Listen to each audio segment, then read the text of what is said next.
মালিকের দরবারে কালিমাতুশ শুকর আদায় করি, সকলেই বলি আলহামদুলিল্লাহ। আরো জোরে বলি আলহামদুলিল্লাহ।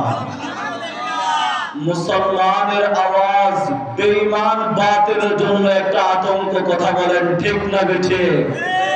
মুসলমান কোন বেঈমানকে ভয় পায় না, কথা বলেন ঠিক না বেঠিক? মুসলমান কোন ইহুদি বেঈমান কাফেরকে ভয় করে না। মুসলমান একমাত্র শুধু আল্লাহ ছাড়া দুনিয়ার কোন বেঈমান নাস্তিককে ভয় করতে পারে না, কথা বলেন ঠিক না বেঠিক?